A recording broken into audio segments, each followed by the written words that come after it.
Friends, it is Wednesday, and that means it's Ask a Flower Farmer, and is your friend in flowers, Lisa Mason Ziegler. And I'm pretty thrilled to be indoors. It's bearing down high 90s today, and it's pretty insufferable out there. So I hope everybody is keeping safe and cool and hydrated. And yes, we still have to flower farm in this kind of weather, but there are definitely steps you can take to make it not so unbearable and to stay really, really safe. So if you're joining us for the first time, welcome. I'm so glad you're here. Till about 1 o'clock, I do my best to answer the questions that you guys post. Do my best anyway. And the way you submit a question is just down at the bottom of your screen. There's a bubble with a question mark in it. Post your questions in there so I don't have to scroll through everybody's name and perhaps miss your question.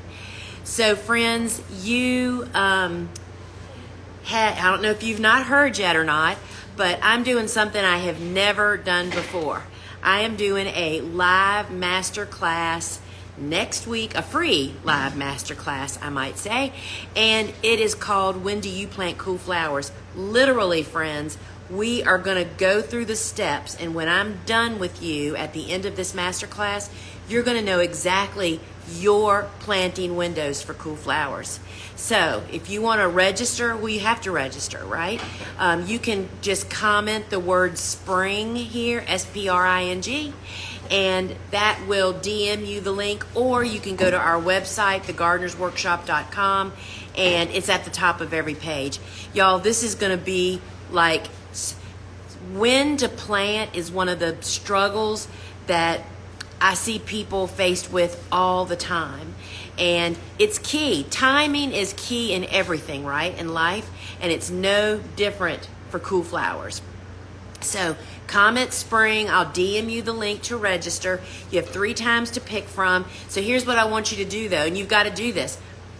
Register, and when the email comes, print out the 1-page PDF, because I have 3 questions at the top that you have to answer and bring it to the webinar. That's what's going to lead us to your planting times. And I even tell you where to go find the answers if you don't know them for your area, right?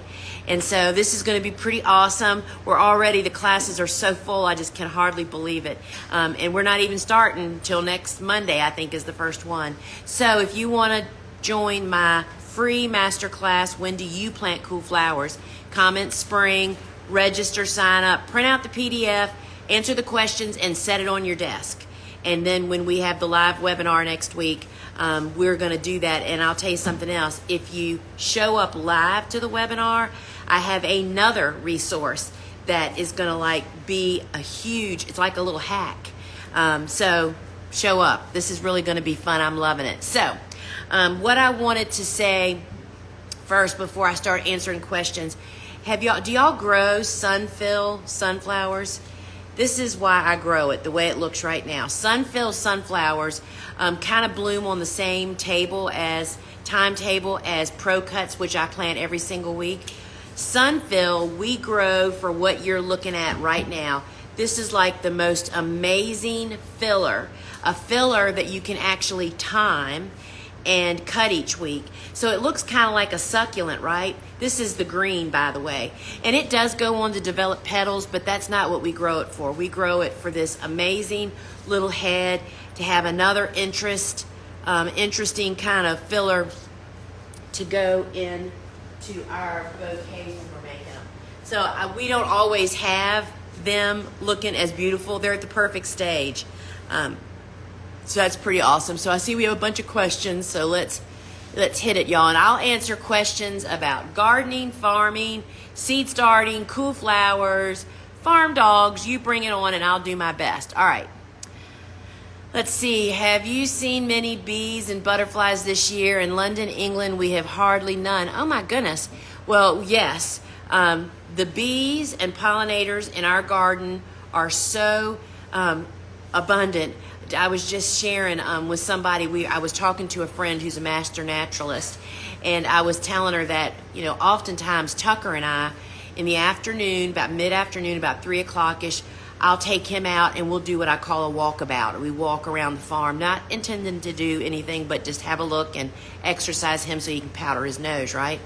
Well, the bees and the wasps, who are major good bugs, are so active at that time of day because it's full sun, right? I can hardly stop videoing them. It's absolutely incredible.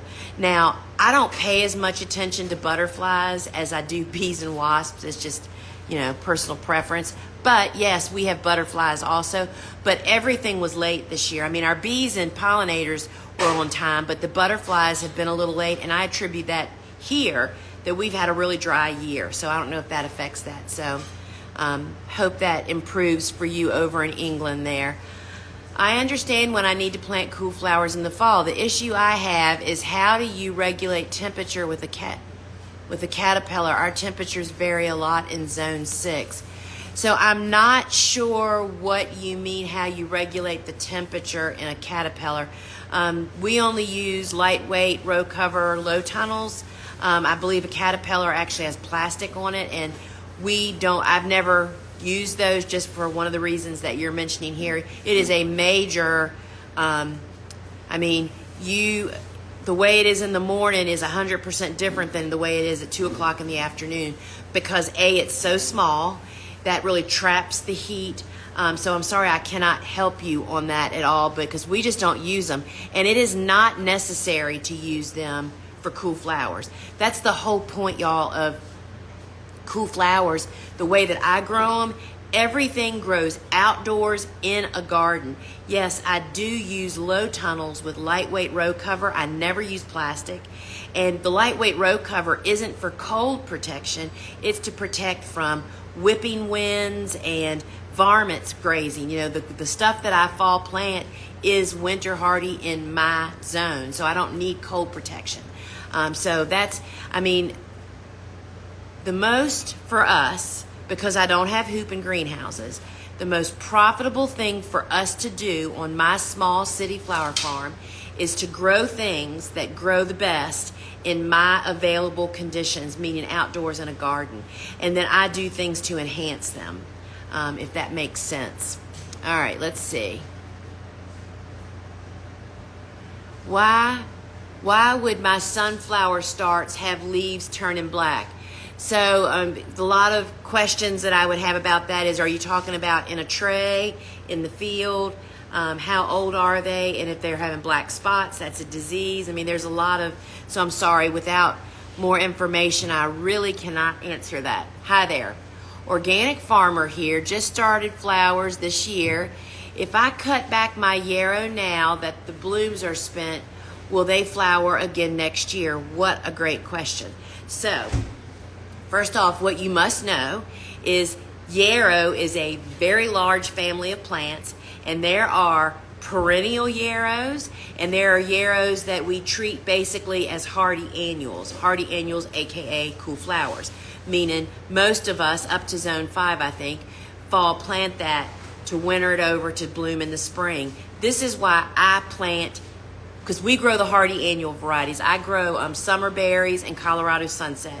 Those are the two that have the colors that we just absolutely love, and shrimp and pale yellow and the magentas and just really great colors. So what we find, the hardy annual varieties, or they also call them short-lived perennials, will reseed. However, the great colors don't reseed. What you'll find after a year or two is all you have is white and pale pink, which are the blah colors. That's not what we grow them for, right? So we replant yarrow every fall. It's easy to start from seed. The seed is inexpensive. There's just no reason for us to not do it that way. That way, I know every spring we are going to have a vast selection of all the great colors on tall stems with big flower heads, because we planted transplants at the spacing that we wanted, which ensures that you're going to get big heads. Oftentimes when we rely on reseeding, people tend not to thin that, and then they really get puny stems, spindly stuff, right? So that's why we fall plant every single year. And there are perennial yarrows, like Coronation Gold is one. That's that big yellow one. You would cut that back, and it's a perennial. It's a strong, long-lived perennial. It'll grow back year after year, but it's just one color. So I hope that helps. And again, I want to say,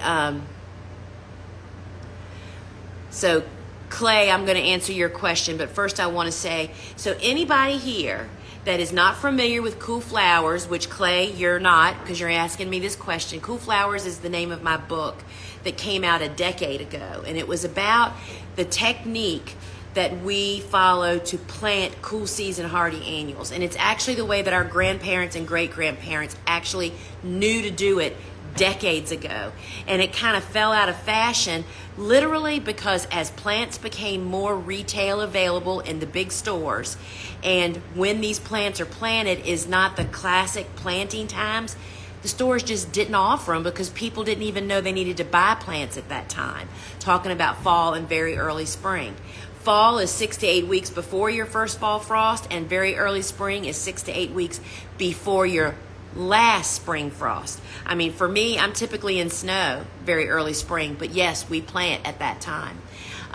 So Cool Flowers is my book, and I would recommend you snag a book ASAP and then sign up for my free masterclass. You can comment spring here, sign up, and show up to one of the 3 webinars next week.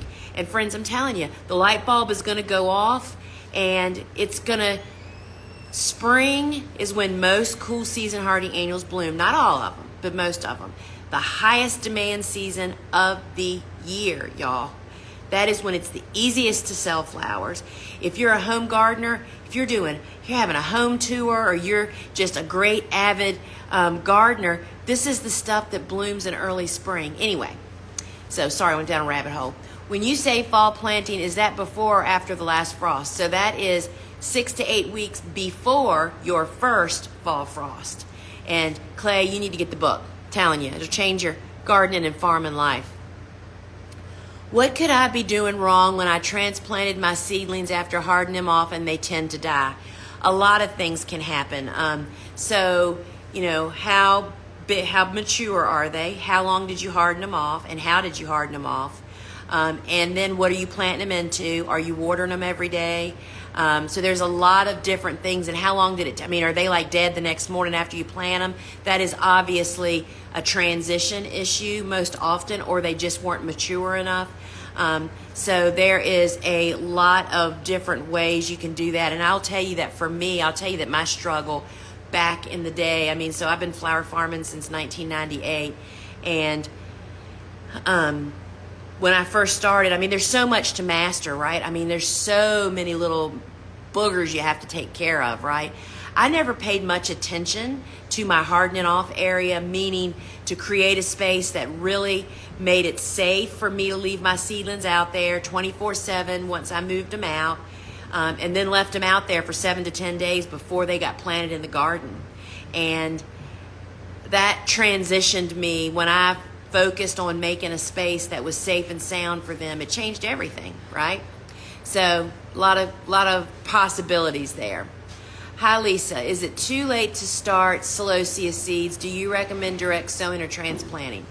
So this is a great question, and I want to say also that my book, The Cut Flower Handbook, which just came out this February, friends, the main point in that book for me that I wanted to drive home to people is it answers this very question. It has a place for you to write it in there to figure out when you can plant stuff still, when you still have actual time, right?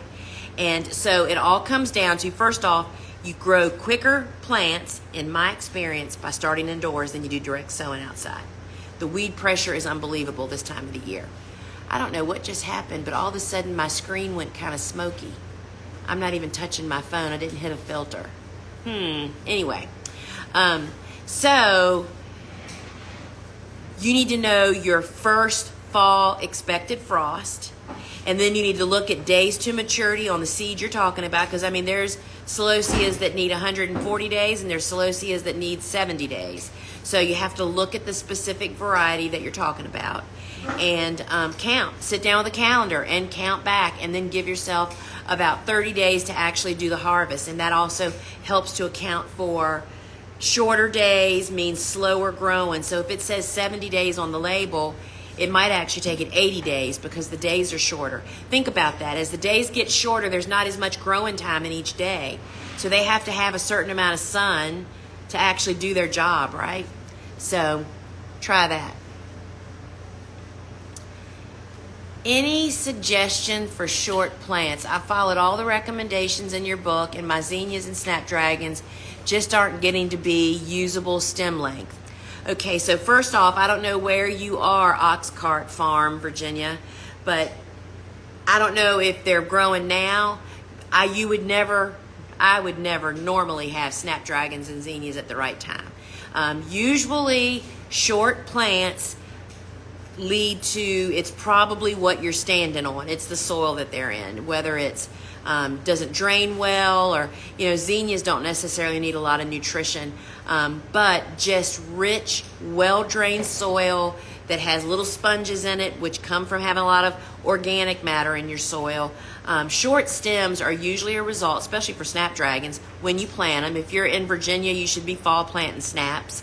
Not planting them this year, this time, or in spring even, or very early spring. But yeah, I would look at your soil conditions, how much you're watering them, what their food level is like, and that they're in full blasting sun and the ground is mulched. So that's just general healthy growing conditions. And the fact that you're having problems on two totally different plants means it's your environment somehow. I live in Missouri, and it's still humid and hot here 6 weeks before my last frost. Should I still start my fall planted cool crops or wait longer? I know my microclimate makes a difference. I'm so afraid. First off, do not be afraid. Here is, and so funny, y'all, you have to come to the Masterclass. You have to. So I talk about a lot of things, but first off, I want to say, if you feel like I feel that same way, fall continues to go on longer than it ever has.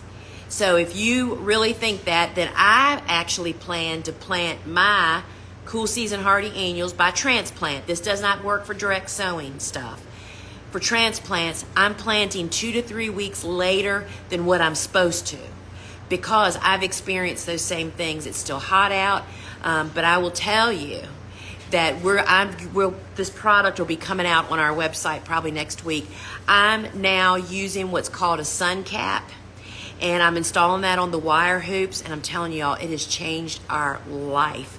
It cools underneath of it so much that I cannot wait to use it on fall planted transplants that I just don't want to get hot, for exactly the reason that you're talking about. So I'm planting 2 to 3 weeks later than I'm supposed to, with that in mind, because so you plant 6 to 8 weeks before your first frost to allow plants to get well established before they have to face winter. If you planted late, like I'm saying I'm going to, and then all of a sudden it gets cold quick, I can always install hoops and row covers to cuddle those transplants a little bit longer if needed, but I don't think that'll be the case. So I'm planning on planting 2 to 3 weeks later. And here's the other thing. If you are really worried, first off, do not be afraid. It's just seeds. Start more than you think you need. I would say to you, start on time, then start a second round. We have done that in so many years, meaning we started all of our snaps like we're supposed to, because snaps are just a huge crop for us, right? I'd start them when I'm supposed to, and then 3 to 4 weeks later, I'd start more, thinking if something happens to those first ones, I'll back them up. And then don't feel compelled to plant those if you don't have space or time. You compost them. It's an insurance plan. It's the seat belt. How often have you needed a seat belt, but you put it on every day? How often have you only need life insurance once, right? Think about it that way. Just because you start them does not mean you have to plant them. But having that peace of mind may help you, Nicole. And so try that. And come to my masterclass. Would love to have you there. In your cut flower handbook, it says for black-eyed Susans to start indoors 6 to 8 weeks before planting out. I'm not sure when to start them. Thanks. Coastal Blooms. All right, so that's a great question too. So I tell you the planting date because everybody's environmental influences can make how long it takes them to grow a transplant very, very different. I know I grow really quick transplants. I've been doing it for 30 years almost now, y'all. And I have optimal conditions because I have spent 30 years getting it right? So I grow stuff really quickly. 4 weeks is usually for me. Rudbeckias are a slow grower though. We usually start them a little bit earlier. So all you have to stop and think is, well, how long does it usually take for me to grow a transplant? You know, and you'll say, 4 or 5 weeks. Then I would add a week or two because it's a Rudbeckia. And then that's when I would start. So you need to count back from that 6 to 8 week date, however many weeks you think it's going to take you to grow that transplant, right? Y'all, it is so simple, but it's literally sitting down with a calendar and counting. Come to my masterclass. I'm going to clear the fog for everybody, y'all, on when you actually should plant. When you say mow down cool flowers, does that mean you leave the roots in the ground? Didn't I show that the other day, I think, on social media? We literally mowed the cool flower garden down. No, we do not leave the roots in the ground. That garden's being flipped and being totally repurposed for another planting or a cover crop, or the decision hasn't been made yet. But no, they're done. But that's because I have a big commercial garden. If you were a home gardener, and as your cool flowers finish, that's the other part of, I was talking about the Cut Flower Handbook, talking about how you learning your windows of when you can plant, sunflowers and warm stuff and cool season stuff. And then the other part of the book, which keys off of that, is succession planting, meaning you're going to have some plants ready to go in the ground just as soon as those cool winds are starting to poop out. You want to pull it out and put something else there. I mean, we're talking about cutting gardens, right? We're not talking about a landscape. In a landscape, you can nurse plants for a long time and they'll look all right. You don't do that in a cutting garden, y'all. The minute they start to wane, we want to get them out of there and get something else in its place. That's why in the Cut Flower Handbook, I do 2 beds, your choice of size. It can be a 3 by 10, it can be a 3 by 25, or it can be 3 by 100 feet. Depends on what you're doing. But it shows those 2 beds warping through 2 years of succession planting with illustrations. And the illustrations are just amazing, y'all. Anyway, so Cut Flower Handbook, and when I say mow down, we mow it down and bush hog it and replant. Sunflowers are a few weeks old in the field, with the black tips on their leaves. That could very well, thank you for answering that, Lisa. So that could very well be a disease. I mean, they do get all kinds of black spot and all kinds of stuff. I would recommend to you, if you're a flower farmer, for sure, you ought to take either, if you're not familiar with your local extension office, that's your tax dollars at work, right? There's people sitting down there waiting for you to reach out.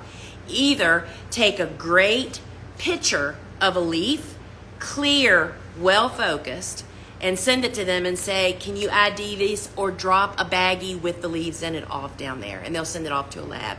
A lot of times they'll take one look at it and say, I don't know about diseases, y'all. I don't need to know because we have extension agents. There's no room up here for that. So you need to lean on other people for that. There are even apps, I think, that you can take pictures with to identify diseases. I know we do that for bugs. Anyway, I'd reach out to your local extension office, and they're happy to help you with that kind of information. You don't have to guess, y'all. I don't know why, and I was the same way, resist asking. They're just waiting for you to ask them. Which book do you recommend starting with as a beginner? So, Kendra, that's a really great question. I'll tell you what my 3 books are, and I would almost be willing to say the Cut Flower Handbook, which is the most all-inclusive, would probably be, because the first part of the book explains how a cut flower garden works, how you make it work, how you plant and do all the ins and outs, and then it tells you how to do all that stuff, and then it features 66 different flowers. My book, Cool Flowers, is kind of like a deep dive on this cool season hardy annual growing thing. And it's a really first bite. It's a really simple, easy way to understand that. And then Vegetables Love Flowers, which is my book that's really not about vegetables. It's about a 3-season cutting garden. that's a lot about my style of gardening and farming and how I do it without pesticides. So I think you should have all 3 of my books, of course, and I'd love to sign them for you. And when you buy them from us, each book comes with an extra resource. Cut Flower Handbook comes with a download, the flowers that didn't make the book. Cool Flowers and Vegetables Love Flowers come with video book studies also. Anyway, I think I would start with the Cut Flower Handbook. That's the most all-conclusive probably. So I hope that helps. Hi, is it too late to start celosia? Do you recommend starting from seed or direct sowing? I already answered that one. I must not have hit the X. Is there a great resource for bug ID and how to handle them? So, there is not, and I don't believe it tells you how to handle them, but I use the free phone app Seek, S-E-E-K. S-E-E-K. And you can, but I tell you what the problem is, because with my students in flower farming school, they're always posting pictures of bugs in our private community, and their pictures just aren't clear enough. You have to get better at taking well-focused, nice images for anything to be able to identify them, whether it's a person or an app. But Seek is the one that I use. Then the way that you handle them is totally up to you. I would recommend Jessica Walliser, who's actually the editor of my book, is an author herself of like 8 or 9 books, and she is all about beneficial insects. She has some great books. You ought to look her up on Amazon. Her book, Good Bug, Bad Bug, is an excellent starting bug book. And then she also has Attracting Beneficials to Your Garden, I think. And it's like, it doesn't tell you it can tell you what to do, but it's about how you change your garden to deal with all this. That's the key, y'all. That's the secret. So Jessica Walliser, that's Walliser. Her name's in the front of my book as my editor, so you can get it there if you need it. A question about Strawflowers in Zone 8 in Canada, where it's quite wet in the winter. So, first off, Strawflowers are known to be winter hardy to Zone 8. I'm Zone 8A too, so you're Zone 8. So you're at least 8A or B, right? So we find that we don't fall plant them. We plant them in very early spring. And in fact, I happen to have a bucket right here. Oh my gosh, there's so much water in here. This is the regrowth that Bobo has cut for the 3rd or 4th time now since these were planted in mid-February. So I would say to you, you don't need to fall plant them. You plant them in very early spring, and we succession plant them. We plant them about every 4 weeks for 2 more times after very early spring, because they are such an essential crop for a lot of reasons. I mean, from drying to having them for mixed bouquets in the middle of summer when zinnias might be melting down. So that's what I would say. You need to follow the very early spring. And once again, friends, I want to say I'm doing a free live masterclass on when do you plant cool flowers, and you can just drop the word spring, S-P-R-I-N-G, here in the comments, and I'll DM you the link. But you can always find the link at the top of every page on my website, thegardenersworkshop.com. Friends, when I get done with you, you're going to know exactly when you should plant, and we're just going to take care of that and walk through it together. So please sign up for that, because I'm telling you, it is the most common question that I get faced with all the time. And I understand why it's so difficult to master it, because it's at awkward planting times. That's why nobody knew to plant them, right? Till you have met somebody like me that's crazy telling you to do it. And I'm just telling you what our great-grandmas and grandmas used to do back in the day, when people were much more connected to their gardens than we have been the last 5 decades. We got away from it, but we're back now, y'all. So don't fall plant your Strawflowers, I say. Do you have many bees this year? We don't. We have got so many bees on this farm. So my neighbor that had the 9 beehives about 5 acres away, had to move. Houses were built. I mean, we're totally surrounded by houses now. He moved his beehives. And so kind of glad, because his honeybees which are not native bees. A lot of people don't know this. There in the United States, there's over 4,800 different species of native bees. Those are bees that are outside all of our back doors. You don't have to, have a place for them to live. They're the ones that pollinate the landscape and take care of all that business. Well, the honeybees are really kind of bullies to the native bees. I mean, we saw it every day on our farm.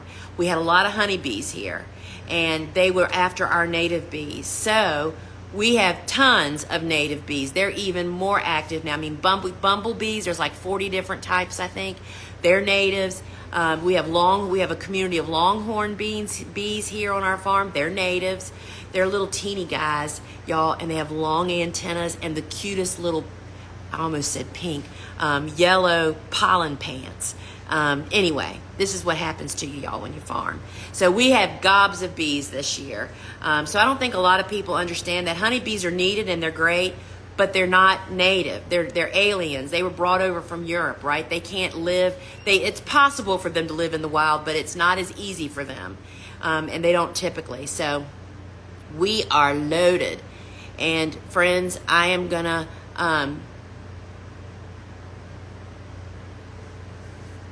answer this one last question, then we're wrapping it up. It's already after 1.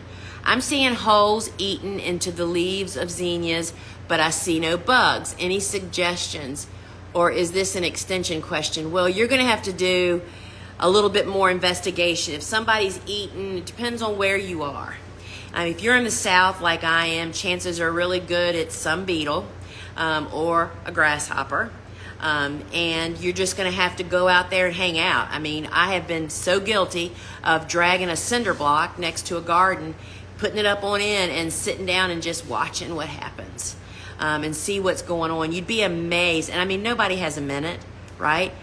You have to sit yourself down and just watch what's going on out there sometimes, and you'll catch the culprit. But nobody, an extension agent might be able to look at the damage and say, oh yeah, Andy's in your area. That's the other part of an extension office, y'all. It's like asking me, and you live in Arkansas, it's like I have no idea what pest issues y'all have out there. You know what I mean? Like in Oklahoma and Texas, they have pests as big as puppies out there. And that's not my problem here in Virginia. I got a whole nother set of problems. So that's why it's so great to reach out locally. So I would try those 2 things. And friends, always remember to identify before. We don't use any pesticides, not even organic, because if it kills anything, it'll kill somebody else. And we just don't find that necessary. My book, Vegetables Love Flowers, can carry you down that yellow brick road if you want to go that way. So friends, remember to join, sign up for my free masterclass that is live next week, y'all. It's called When Do You Plant Cool Flowers? Print out the little PDF, answer the 3 little questions at the top of that paper, and I tell you where to get the answers if you don't know the answers. And then we are going to nail When You Plant Cool Flowers. And friends, join me, and I hope to see you there. Just comment spring here or find it at the top of every page of thegardenersworkshop.com. Friends, thank you so much for joining me. How about all these flowers? Well, they've moved most of the flowers. Look up there. If you're in my club, I have a private club, y'all, and we just talked about what do you do when sales are slow, and that was one of them right up there. So, all right, friends, till we meet again, ciao.